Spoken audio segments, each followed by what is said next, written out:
पाखी एक multinational company में काम करने के साथ सोशल एक्टिविस्ट भी होती है, जो ऑफिस खत्म होने के बाद शाम को घर आकर जरूरतमंद छोटे बच्चों को फ्री में पढ़ाती है। उसकी इस खूबी से बाकी लोगों के साथ सास भी बहुत खुश होती है। तुम सच में बहुत अच्छा काम कर रही हो बेटा, बस ध्यान रखना बच्चे आधे रास्ते में कहीं भटक ना जाए। भटकने से मेरा मतलब सिर्फ गलत काम करना नहीं है। कोई घर की जरूरत के लिए नौकरी करने लगे या किसी के घर वाले उसकी शादी करा दे, ये भी तो मंजिल से भटकना ही होता है ना। वाओ मम्मी, मुझे नहीं पता था कि आप पढ़ाई को लेकर इतनी पर्टिकुलर हो। पर फिक्र मत कीजिए, इनके साथ ऐसा कुछ नहीं होगा। बहू की बात पर मुस्कुराकर सास चली जाती है और पाखी बच्चों को पढ़ाने में बिजी हो जाती है। उसी रात पाखी और विराट साथ बैठकर बातें कर रहे होते हैं, जिसमें बहू सास की पढ़ाई को लेकर नजरिए का विराट के सामने जिक्र करती है। हाँ, मुझे सब पता है। ऐसे ही नहीं ये नालायक लड़का इतना पढ़ लिया। वो मम्मी ही तो है जिन्होंने बचपन से खाना खाया या नहीं से ज्यादा पढ़ाई की या नहीं पूछ पूछ कर मुझे इतना पढ़ने पर मजबूर कर दिया। वो हमेशा मुझे पढ़ाई और सेल्फ इंडिपेंडेंट होने की इम्पोर्टेंस याद दिलाती रही, और आज मेरी ये सरकारी नौकरी, इतनी अच्छी पोस्ट, उसी का तो नतीजा है। वाह, अगर मम्मी इतनी पढ़ी लिखी है तो कोई जॉब क्यों नहीं करती? और अगर जॉब नहीं करती तो मेरे साथ बच्चों को ही पढ़ा ले। तुम्हें किसने बोला कि मम्मी पढ़ी हुई हैं? उन्होंने तो अपनी 12th क्लास भी पूरी नहीं की। उससे पहले ही नाना जी ने मम्मी की शादी करा दी। शायद इसलिए पढ़ाई और अपने पैरों पर खड़े होने को लेकर उनकी सोच ऐसी है, क्योंकि वो खुद ये सब करना चाहती हो। पत्नी की बात सुन के विराट भी सोच में पड़ जाता है। दोनों मिलकर प्लान बनाते हैं और अगले दिन बच्चों को पढ़ाते हुए पाखी उनके पास एक कुर्सी एक्स्ट्रा लगा देती है। ये एक कुर्सी ज्यादा किसके लिए लगाई है बेटा? कोई नया बच्चा आने वाला है क्या? हाँ जी, आज से मेरी एक नई बच्ची मेरे पास, यानी कि मेरी सास, दोबारा पढ़ाई शुरू करने वाली है। अरे क्या पागल जैसी बात कर रही है? भला ये भी मेरी कोई उम्र है बच्चों के बीच बैठकर पढ़ने की? तू बस ना इनके भविष्य पर ध्यान दे, मुझ पर नहीं। मम्मी, सीखने की कोई उम्र नहीं होती, बस इच्छा होती है, और मुझे पता है कि आपके अंदर वो इच्छा आज भी जिंदा है। अरे तू बस अपने काम और इन बच्चों पर ध्यान दे। यहाँ बस सबको बोलने से मतलब है, किसी को नहीं सोचना। अगर बात बाहर निकली तो समाज क्या सोचेगा और परिवार का कितना नाम बदनाम होगा। मम्मी, आपने पापा और इस परिवार के बारे में बहुत सोच लिया। सबकी खुशियों के लिए अपने सपने बहुत कुर्बान कर दिए। अब ये वक्त अपने पर ध्यान देने का है। और जिस समाज की आप बात कर रही हो ना, उसकी तो आदत है हर कामयाब होते इंसान पर पत्थर मारने की। बेटी को भी बहू का साथ देते देख सास गुस्से में अपना सर पकड़कर बड़बड़ाते हुए वहां से चली जाती है। ये स्टूडेंट थोड़ी जिद्दी है, पर इन्हें मैंने 12th क्लास पास नहीं कराई तो मैं भी अपनी सास की बहू नहीं। ये देखने में तो मजा ही आ जाएगा। इसी के साथ पति पत्नी मिलकर सास को पढ़ाने के मिशन पर लग जाते हैं, लेकिन सास उनकी हर कोशिश को नाकाम कर देती है। एक शाम विराट अपनी मम्मी के लिए 12th क्लास की बुक्स लेकर आता है, जिन्हें देखकर इस बार सास का गुस्सा उन दोनों पर मानो फूट ही पड़ता है। अरे तुम दोनों का दिमाग खराब हो गया है क्या, जो ये बेवजह की जिद पकड़े बैठ गए हो? मैंने एक बार बोल दिया ना, मुझे कोई पढ़ाई नहीं करनी।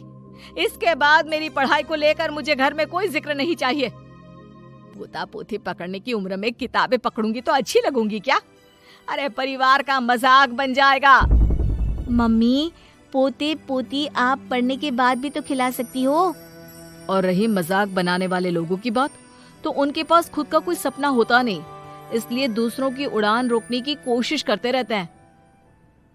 बस एक बार माँ, आप कोशिश तो करो। अगर अच्छा नहीं लगा तो हम दोबारा कभी नहीं बोलेंगे। बेटी की बात सुनकर माँ सोच में पड़ जाती है और ये सोचती है कि थोड़े दिन पढ़ लेती हूँ और उसके बाद पढ़ने में अच्छा नहीं लग रहा, ये बोलकर मना कर दूंगी। ऐसी प्लानिंग बनाकर वो पढ़ने के लिए तैयार हो जाती है। मौके का फायदा उठाकर तुरंत वे लोग सास का ओपन से 12th में एडमिशन करा देते हैं। मम्मी, आज से आपकी सारी जिम्मेदारी मेरी। अब तो आपका नाम टॉपर के लिस्ट में आने से कोई नहीं रोक सकता। ये मेरे सीधे बच्चे, इन्हें अंदाजा भी नहीं कि माँ का प्लान क्या है। पाखी सास को पढ़ाना शुरू करती है। दिन बीतते हैं जिसमें धीरे धीरे सास भी कंफर्टेबल होने लगती है।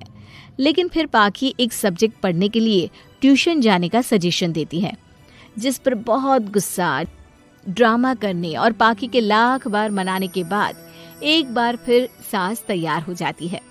थैंक यू मम्मी, आपको नहीं पता कि आपका 12th क्लास पढ़ना हम दोनों के लिए कितना ज़रूरी है। अब ये सिर्फ आपका नहीं, हमारा सपना भी बन गया है। बहू की बात सुनकर सास अपने प्लान को लेकर सोच में पड़ जाती है। अगले दिन पाखी सास के साथ उन्हें ट्यूशन छोड़ने जा रही होती है, जहाँ रास्ते में पड़ोस की कुछ औरतें बैठी मिलती हैं। अरे वाह विराट की मम्मी, तुम्हारा इस उम्र में पढ़ाई का कौन सा भूत जाग गया। बहू को बोलो कि पोता पोती दे दे और बच्चों के साथ खेलो। अरे क्या उनके बीच बैठकर अपनी खिल्ली उड़वाने चल पड़ी। आंटी जी, जब सरकार या भगवान ने सीखने की कोई उम्र नहीं रखी तो आपको क्या दिक्कत है। अरे देखो तो जरा, बहू की जुबान कैसे कैंची जैसी चल रही है। अब सास घर संभालने की जगह इन सब चीजों पर ध्यान रखेगी तो बहू के तो ये हाल होने ही है ना। देखा बहू, इसलिए बोलती थी, अरे खाली दिमाग वालों से बहस नहीं करनी चाहिए, क्योंकि वो जब भी मुंह खोलेंगे गू ही बोलेंगे। उदाहरण तो तुमने अभी देख लिया। वैसे बहन, मैं तो अपना सपना पूरा कर लूंगी, लेकिन क्या यहाँ बैठकर पंचायत करने के अलावा तुम लोगों का कोई दूसरा सपना भी है। सारी औरतें चुप हो जाती हैं और सास बहू चले जाते हैं। अब सास के अंदर पढ़ने की इच्छा जाग उठती है और वो अपना प्लान छोड़ मन लगाकर पढ़ाई करना शुरू कर देती है। देखते ही देखते 1 साल बीतता है और बोर्ड एग्जाम शुरू हो जाते हैं। मम्मी, एग्जाम के लिए जाने से पहले जल्दी से ये दही शक्कर खा लो। अरे चल पागल, ये सब बच्चों के लिए होता है। अभी आप भी हमारे लिए स्कूल में एग्जाम देने वाली बच्ची ही तो हो। बच्चों का प्यार देखकर सासू माँ खुश हो जाती है और दही शक्कर खाकर विराट के साथ घर से निकल जाती है, जो मम्मी को एग्जाम सेंटर पर छोड़ ऑफिस चला जाता है। इसी तरह समय बीतता है और एग्जाम खत्म होने के बाद देखते ही देखते रिजल्ट भी आ जाता है। मेरी टॉपर माँ, तुमने तो तहलका मचा दिया। हर तरफ तुम्हारे ही चर्चे हैं। घर वाले ये खुशी मना रहे होते हैं कि वही औरतें उनके घर आती हैं। अरे पंचायत की टोली, आज मेरे घर कैसे? बस तुम्हें सॉरी और थैंक यू बोलने आए हैं। उस दिन तुम्हारी बातों और आज तुम्हारे काम ने हमें ये सिखाया कि सपने पूरे करने की कोई उम्र नहीं होती। इसलिए अब हम भी शादी, परिवार, बच्चे और न जाने कितनी वजहों से अधूरे छूटे सपनों को पूरा करेंगे बहन जी।